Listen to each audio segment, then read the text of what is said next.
All right, we've dealt with the Baroness, we've dealt with the dragon, and now we've got to deal with Rob Zombie here. I mean, we got to figure out what to do with him, not that we're going to kill him too. We try not to kill. We don't try very hard, but we do try. It seems I cannot return to the Fade. I am trapped here, in the body of this Grey Warden. There are memories within this poor man's mind. They're difficult to see. What shall I do, mortal? You seem to be a creature of good character, and you are of this world. Well, the second is definitely true. The first, even I'll admit, is a bit dubious. I mean, I try to do the right thing. Sometimes I'll act like a dick, but in my defense, it's usually because the alternative is worse or because I really, really want to. Very well. I will join you, Grey Warden, if you will allow it. I have no name, only a virtue to which I aspire. If I am to need a name, then use that. I am Justice, and for now I am pleased to travel at your side, Grey Warden. What's most important to remember about Justice is that it's more than just a name. It's an identity. It's the spirit's greatest aspiration to be, and its greatest shame if it were to ever fail to measure up. When dealing with Justice, you have to be prepared to explain how a seemingly small injustice in the moment is being used to prevent a far larger injustice in the long term. Otherwise, Justice is not going to go along with it. Justice is the only member of the party who is not bound to you by the Grey Warden oath. He, for simplicity I'll use the male pronoun since it's in a masculine body, he is only with the Warden because he believes that the Warden is a guide to this world and a fellow servant in the cause of justice. And Justice needs help quickly with this world, because when we get back to Vigil's Keep, Kristoff's wife is waiting for him. Your husband is gone, and I inhabit this body now. His death will be avenged, I assure you. Avenged? You've desecrated his body, how dare you? It was not intentional. There was... Get away from me! This body has memories of this woman. Aura is her name. I did not know she would come. I must rectify this somehow. Intentionally or not, I have done this woman a great disservice. This weighs heavily upon Justice. What exactly do you do when your very existence is a cause of suffering, when you devote that existence solely to punishing those who cause suffering? Despite the ill-advised plan of dragging her husband's dead carcass in to see her yet again, we stop by the Chantry, and she seems to have come to terms with Kristoff's death, and is not blaming Justice for continuing to inhabit his body. All she wants is for her husband's death to be avenged, which Justice plans to do. But he is more than just a one-dimensional character. His presence here is making the spirit consider both the mortal world and the Fade, and reflecting upon the differences and the things that he had never imagined. The best thing is, in fact, a ring that we find that only Justice, who is dead and therefore cannot be killed by it, can wear. When mortals dream of lyrium in the Fade, it is not like this. The song saddens me, but it is breathtaking. Of all the things I have seen in this world, this is the most precious. I shall keep it at my side as a reminder that even in misfortune, good can be found. In fact, it doesn't take long for Justice to so completely change his tune that his only regret now is that he can't bring what he's learned back to the other spirits in the Fade to make them realize that things are far different than what they thought, that the mortal world matters, and that the people here are worth protecting. If I ever had doubts of you, they are erased. Fight nobly, and if you die, die with honor. Vigil's Keep is more than just your headquarters, though, and Tim isn't calling himself a lord for the sake of his ego. It is your job to rule as well. A part of that job is ensuring the defense of the keep, such as with providing materials for building even better walls and better arms and armor, Part of it is assigning troops to various tasks, such as defending the miners, the stonemasons, and traders. And part is dealing with the larger issues that plague the Arling. I must say, whatever other criticisms can be thrown at Awakening, I enjoy games that allow me to be a ruler. Some of you might be saying, Chuck, you've criticized the monarchy many times throughout all this, so how can you say that you like being a ruler without being a massive hypocrite?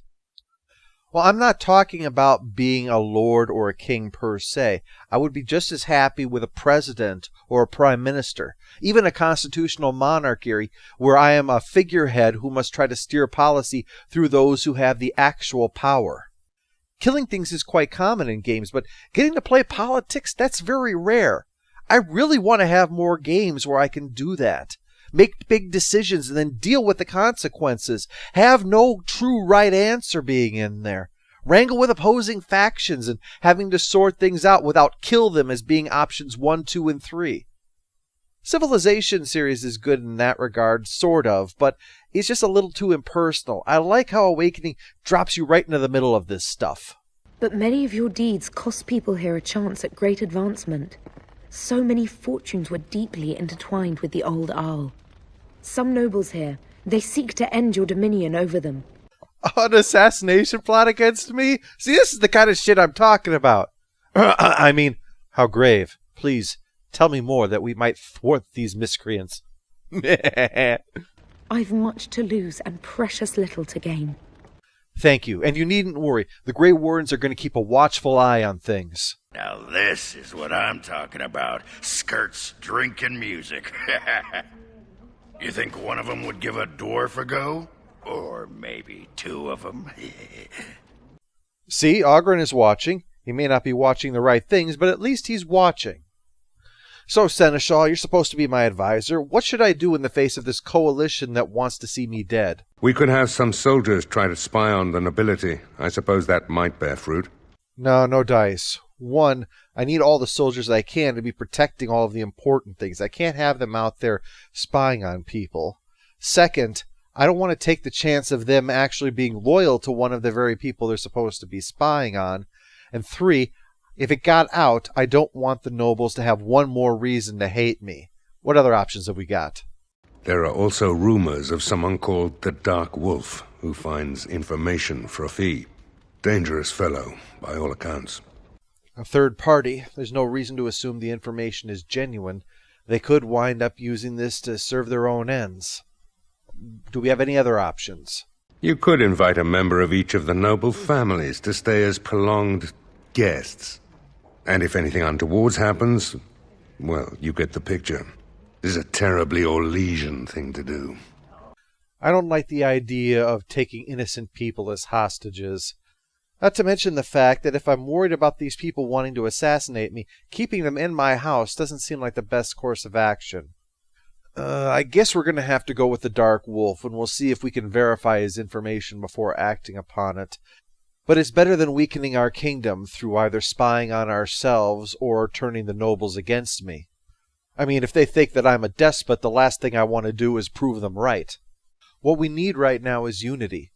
Maybe having Nathan as a member of the Grey Wardens will help in that regard. I mean, if he's willing to come around, then maybe the rest of them will start to see that the Grey Wardens are doing the right thing here.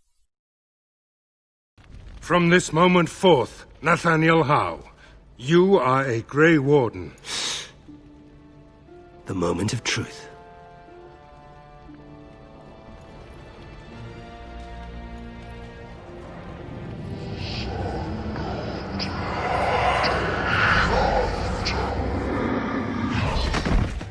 The Howe is stronger than I expected.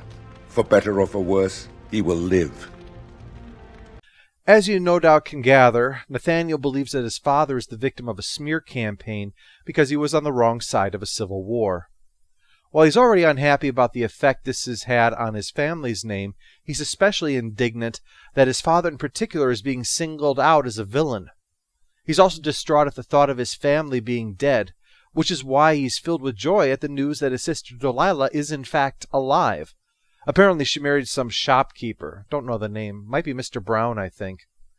Nathaniel, of course, thinks it's scandalous that his sister is forced to marry a commoner. The indignity of it is just too much for him to bear, especially the newspaper article that announced the wedding. In light of that, he definitely wants to go to Amaranthine and find out what he can do for her. Excuse me, but I need to search your packs for smuggled goods. Ah, yeah, that's what we ran into this asshole. Hey, asshole, you did collapse those tunnels, right? So the smugglers weren't back 5 minutes later? I better not find out that you forgot because you saw a butterfly or something.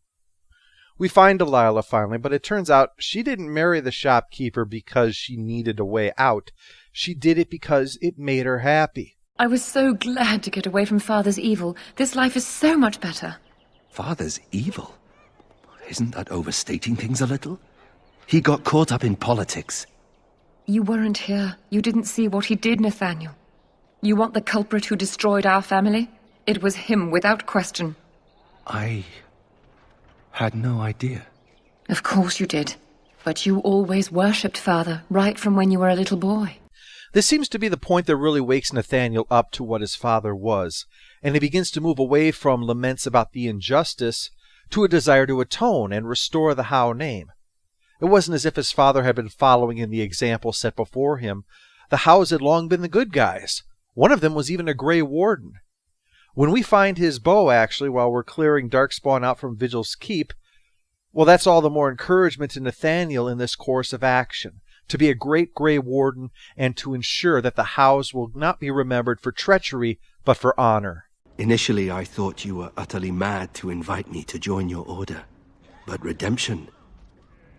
a man could die for that, and feel good about it. While we're in Amaranthine, we get a visit from the Dark Wolf, in disguise as a guard. You can tell that he's not really a guard, though, because he looks competent. He says he's heard rumblings about this assassination plot and can provide information. And he's not just interested in the money, he has a personal interest as well. You see, I have hopes that the Wardens will prove more fit to rule this land than the late Arl Rendon Howe.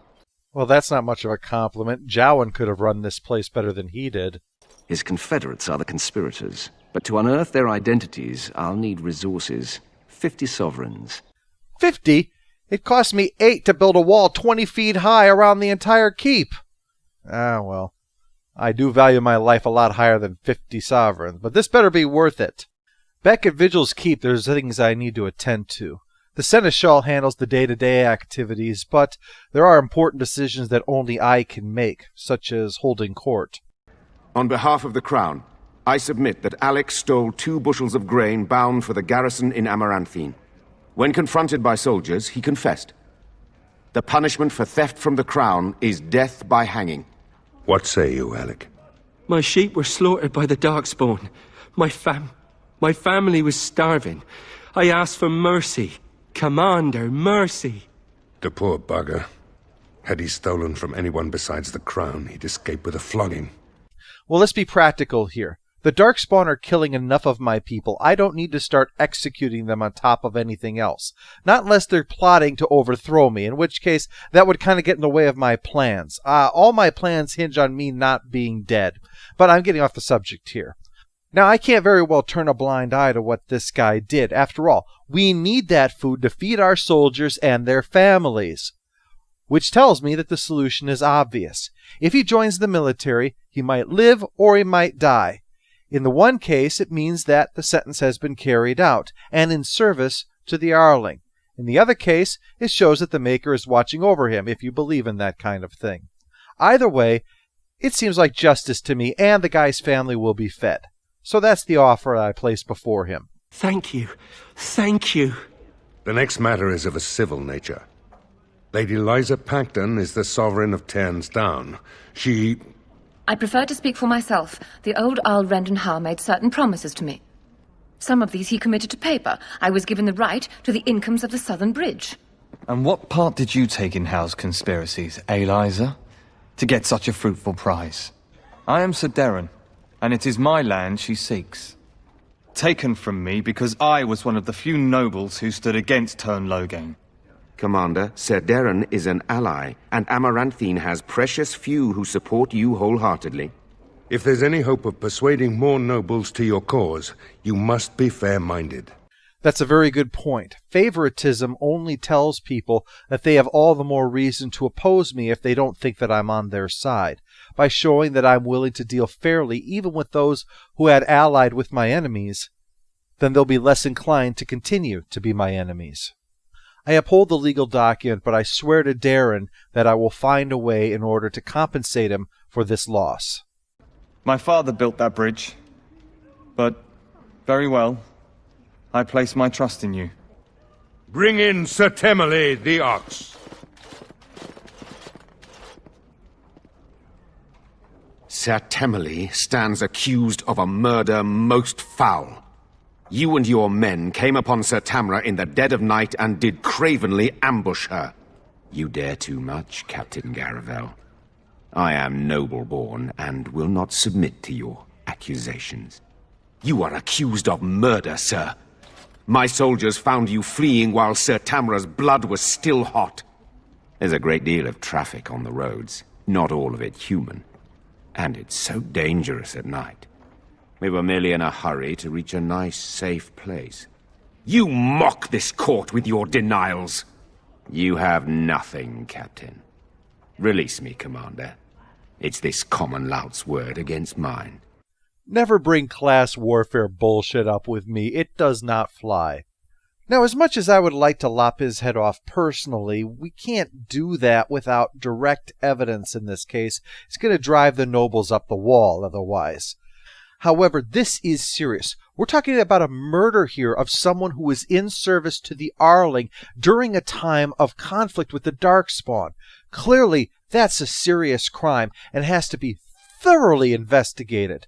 I mean, we just can't afford to take any chances with this. So, while the suspect is held in custody, we're going to have to send in the forensic scientists to deal with that. Oh, that reminds me. Anders, we have to invent criminology.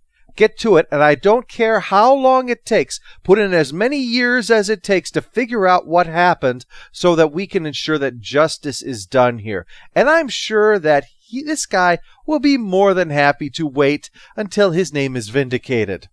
What is the meaning of this? You can't do this! Oh, but the Commander very much can. This session of the Arling's court is over. And Maker help me. I hope the next one is easier than this. What are you kidding? I could do this shit all day. Well, it's been a while. We probably should head back to Amaranthine to see if the Dark Wolf has any information for us on this conspiracy. Ah, can you smell that? That is the smell of freedom. It comes complete with the smell of dogs and dust, but the freedom is in there too. From this moment forth, Anders, you are a Grey Warden. So we need to drink Darkspawn blood? That's it? That is it, yes. Well, all right. But if I wake up 2 weeks from now on a ship bound for Rivain in nothing but my small clothes and a tattoo on my forehead, I'm blaming you.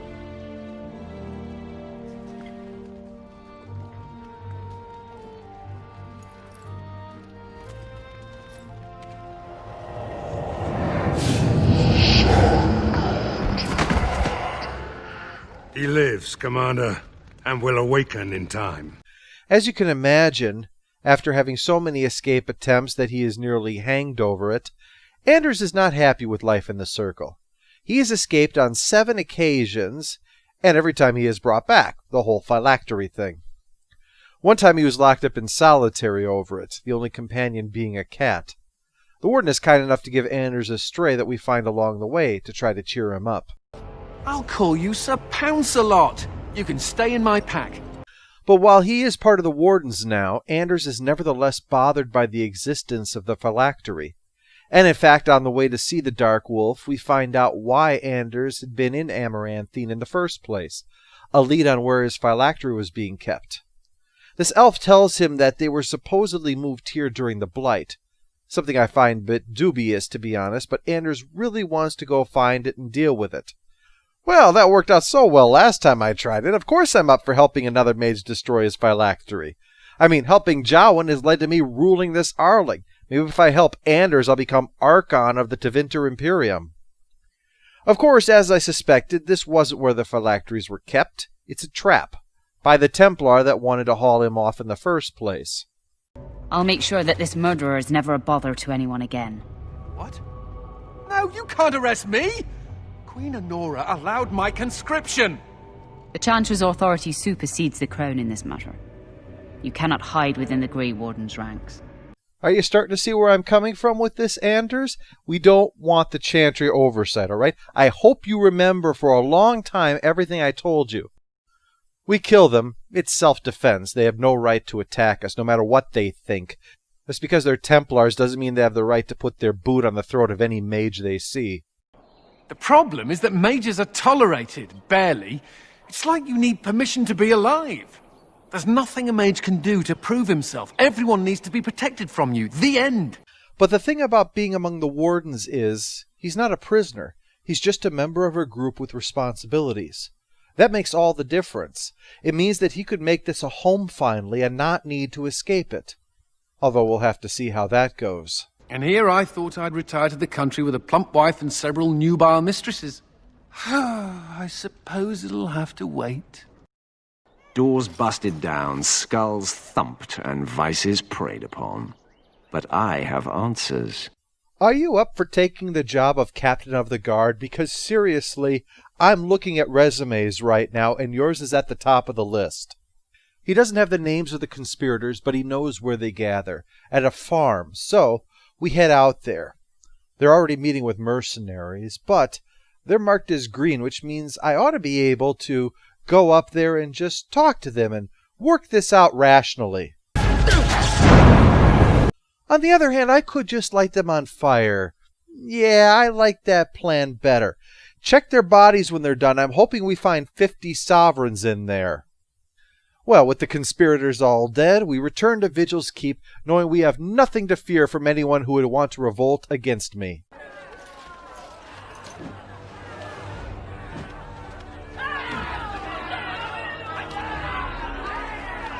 Thank the Maker you arrived. Things are getting out of hand. The Darkspawn are everywhere. You can see them from the city walls. But the Commander will spare no soldiers for our protection. I'm starting to think the best punishment I could have given Hal would be to let him live, send him back here, and make him sort all this shit out himself. Now we know how he would have handled it. He would have pulled all his soldiers back to protect himself and let the Darkspawn kill everybody else. All I can do is try to appeal to the people and let them know that I'm on their side and trying to stop this, and that if they try to resist, all they're going to do is wind up either hurting themselves or hurting my soldiers, soldiers who then won't be there to protect them from the Darkspawn. In the face of that, virtually all of them leave, and the rest aren't really a threat anymore, so we can go about our business, which is, of course, dealing with the Darkspawn threat. This is no... Commander! Commander! What is it, girl? A Darkspawn army is within sight of Amaranthine. Maker, protect us. They're attacking the city? Amaranthine has been undermanned for weeks. She may not last long. Our forces cannot move quickly enough, but a small band might make it in time.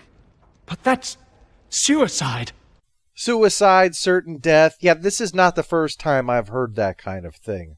If anyone can turn the Darkspawn tide, it would be you, Commander.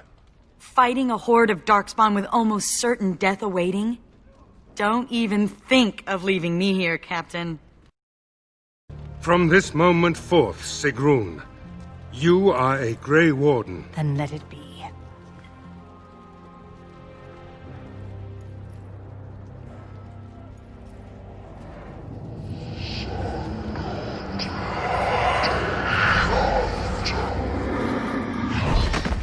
You chose her well, Commander. She will wake shortly. Sigrun is a casteless dwarf, and as such was trapped in a system where she had few options open to her. Thus it wasn't long before she turned to a life of crime. This, in the end, was how she wound up in the Legion of the Dead, fighting back when chased after a heist, and thus given the choice of either that or execution. The Legion seems to have been good to her, though. It's how she learned to read, and she's fascinated with books. She also had a strong bond of friendship with the fellow members of the Legion, which is why she took their death so hard. Still, she seems to be taking the Grey Warden thing very well, fascinated by all the surfacer stuff. Her gifts are a real hodgepodge. To hear her talk, it makes clear just how effective she must have been as a criminal, because even now, her tones sound so innocent. Yet she is guilty of some dark deeds, more than just the death of a pursuing guard. A dwarf named Mishka, I'm guessing that's how you pronounce it, I can't tell because there's a bug that prevents you from meeting her under certain circumstances. Mishka ran a shop and caught Sigrun stealing. However, she believed that the Castles only did so because they had no choice. They weren't given any other options, so she gave Sigrun a job in her shop. Sadly, this was a trust that Sigrun abused. She was still working for the Carta, and when a gold statue was stolen by them, Sigrun was pressured into hiding it in Mishka's shop, where it was found and Mishka was exiled to the surface. When Sigrun discovers her, she feels bad, which she really should, of course, so in the end she offers a ring given to her by a noble friend of hers in the Legion. It's quite clear that Sigrun is a Grey Warden not just to kill Darkspawn, but to try to make up for the mistakes of her past. Don't you go dying on me, Commander. That's the Legion's job. We'll need to keep our team small and mobile, so I'm only bringing 3 with me. I've chosen Oghren, Anders, and Nathaniel. This ensures that both a mage, rogue, and warrior is coming with me here and staying behind to protect Vigil's Keep just in case. We arrive as the Darkspawn are attacking the outer area of the city, guards feebly attempting to try to stop them. Lucky for us, we showed up when we did. But once we've routed them, the constable shows up and tells us we needn't have bothered. Not because the day is already won, but because the day is already lost. Constable, there is a Darkspawn approaching. Alone. Archers, take him down! Peace. Do not be killing. Only talk. Architect has a message for Grey Warden. Well, first time I've ever had to tell someone to literally not shoot the messenger. The Mother's army. It marches to Vigil's Keep. She attacks now. The Architect, he sends me to warn you. You must save the Keep, then finish the Mother in her lair. Hey, you're not the boss of me. Let's not forget that Amaranthine is full of a Darkspawn army too. We have to deal with them before we head back to Vigil's Keep. Otherwise, we're going to have to face an army that's twice the size once we get back there. The constable says the city is lost. I say we destroy it, burn it, and all the Darkspawn within. Yeah, but have you actually talked to the constable before? If we all pitched in and got him a college degree, he might one day achieve the rank of moron. Commander, we can't save Amaranthine if it's already lost. We can still save the Vigil. If we destroy this city, we're no better than the Darkspawn. The Commander is right. We have to try. I don't want to see fire ravage these streets, but it may be our only chance. It would take a miracle. I will follow your lead, Commander. I don't envy you having to make this decision. I would risk everything. The Vigil, the Wardens, sod, even you. Stone, come on. We got a city to save. No, no. If you stay, the Mother will get what she wants. Hey, buddy, we humans have got an expression. Don't cut off your nose to spite your face. Though, obviously, you would have no need for such a saying. Now, this Darkspawn is going to help us out in this. I told him we'd spare his life if he helped. We're all going to go in there and take back Amaranthine. If we eliminate the Darkspawn leadership, we can go about finding survivors. Good luck to you. What do you mean, good luck to you? You think I pay you to be a donut critic, you fucking coward? Grow a dick, take out your sword, and get information, or I'll cover you in steak sauce and toss you over that wall. After a long, grueling battle, though, we clear the streets of Darkspawn and make things safe for the moment. But there's another group of Darkspawn on the way. Well, that's why these cities have walls, so let's seal up the doors and prepare our defenses for when they arrive. The only way through is going to be through those doors or through those walls, so let's get on there and let's reinforce them, okay? Everybody understand? Warden Commander, come quickly. The Darkspawn are still breaking through. The inn! They're coming from the inn somehow. They didn't collapse the smuggler tunnels? No, of course they didn't. How silly of me. I should have known.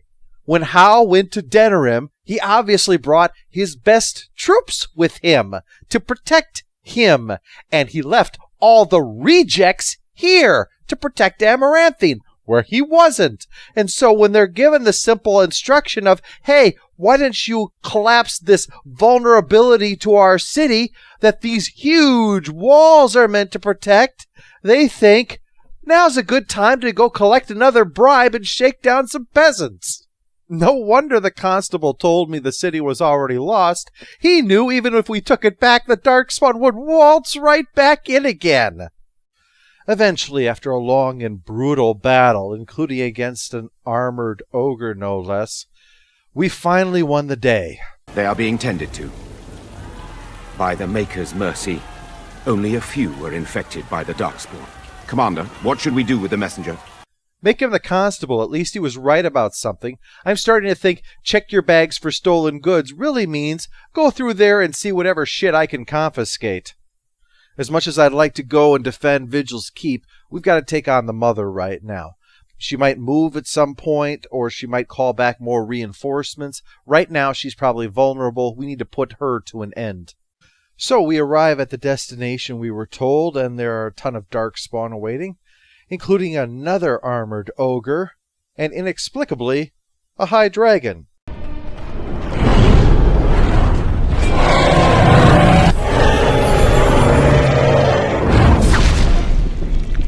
I mean, you'd think if the dragon was mad at anybody, it'd be the Darkspawn. This is his home, and they're taking it over. We're just passing through. Inside the ruins, after facing off against a number of other Darkspawn, we run across the Architect again. I owe you an apology, Commander. When last we met, I intended to explain myself. Fate, however, intervened. You threw dragons at me, man. I want more than an apology. Terribly sorry about that, old man. With the whole drakes and all of that. Bad form on my part. Bad form. The Architect says that the attack on Vigil's Keep, the original one at the start of the game, was actually a misunderstanding. They were supposed to be coming to open a dialogue, but, well, everyone overreacted, and next thing you know, there's a fight. Which I would be more willing to accept, if not for the fact that I saw a Darkspawn kick an unarmed man off of the top of a tall tower for no reason. Despite this, I decide to hear him out. We can always kill him afterwards. He explains the whole thing with the Blight, that they go to an old god, corrupt it, then it becomes the archdemon to lead them into a Blight, and then we defeat the Blight, and they go back underground, and the whole process repeats itself over and over again. This guy wants to break the cycle, though, and to do that, he uses a concoction which has Grey Warden blood in it. Now, that might sound at first like a pretty horrible idea. Then on second thought, it sounds like an even worse idea. There's like a gajillion Darkspawn, and there's only a handful of us, and we do actually need our blood. However, it's also clear that there's a way to take the blood without, killing us. So maybe there's a way that we can shed blood to stop a Blight before it even begins. It's something to at least consider, so at the moment we will deal with the Mother. The Mother is a consequence of this attempt. It seems that they didn't always work out, and in her case, she went insane. We've been seeing cinematics of her throughout the game, ranting and raving, calling for the song and all of that stuff. I haven't shown them to you because, well, broodmothers are not safe for work. They are covered with gigantic bare breasts. And let me tell you, broodmothers prove it's true. You really can have too much of a good thing. What if he's wrong? What if this doesn't stop the Blight but makes something worse? Hey, if playing with their newfound minds keeps the Darkspawn away from Orzammar, I'm happy. Not half as much as I hope you prove worthy of my trust. We battle our way through the Darkspawn and finally reach the Mother for the final confrontation. Only she has a revelation of her own to share. You want the source of the archdemon? The one who brought all our kind to the surface? Here he is! Well, paint me green and call me a turnip. Ah, there it is then. Unfortunate. I did find the old god Athemiel, But I did not wish another blight. I attempted my joining ritual. My hope was that this would free all Darkspawn, unravel the curse from its source. Alas, I was unlucky. No, losing with 4 of a kind to a straight flush is unlucky. You're Captain Clusterfuck. However you feel about what I have done, the mother is mad. She cannot be allowed to... Begone, Shadow! You can mother any more than you already have. And now the hero is alone. Yeah, I have to face you without the Darkspawn Butterfingers helping me out. Don't know how I'll finish this. We battle and defeat her, and with that, the game is over. Anders would eventually declare that this was his home now and he was going to stay among the Wardens. Oghren remained his usual Oghren self. Nathaniel's exemplary behavior eventually allowed a small portion of Amaranthine to be returned to the house. As for the rest, it's heavily implied that Sigrun died during the battle, that Valana, well, disappeared. Something fell on her, but her body was never found afterwards. And as for Justice, his body was beheaded, so it's presumed that he's now dead. And Tim? Well, as we saw, he would leave to go off in search of Morrigan, and we all know how that ended. Let's begin with Golems of Amgarok, and let's keep in mind that I'm here not to talk about gameplay, but to look at the work as a story, as a work of fantasy fiction. In that regard, Golems falls a bit flat. There's just not much of it, and being locked into existing maps meant that the attempts to try to create atmosphere struggled because they had to work with existing assets that, for the most part, limited what they could do to be better suited for the atmosphere they were trying to create. The idea of this is interesting, this sense of paranoia and almost even a Lovecraftian idea to it, but it just isn't properly explored. We needed much more time and money to really flesh this out into something that could have been great. Leliana's song is quite different. I mean, it obviously reuses maps as well, but it is heavily invested in its character work. And I don't just mean of Leliana, but also her companions. There's plenty of good dialogue and asides throughout the work. The way that Marjolaine will eventually try to have her assassinated has its seeds planted right here, and it shows us the pathetic creature that she is. There are, however, discrepancies between the original game and this DLC, which is almost certainly due to them simply reusing assets again, rather than creating new ones in order to fit the story. As for Awakening itself, while I found some of the characters disappointing to say the least, others were interesting, and in fact only disappointed me that we wouldn't have much time in order to get to know them. Justice in particular was one I would have liked to have spent more time dealing with. The overall plot is admittedly weak, and it feels in many ways like the individual mission areas aren't fleshed out very well. But the originality of many of the aspects, as well as some of the new parts, such as building up your defenses and ruling Vigil's Keep, substantially mitigates that in my mind. There's plenty of room for improvement, but it was a satisfying conclusion.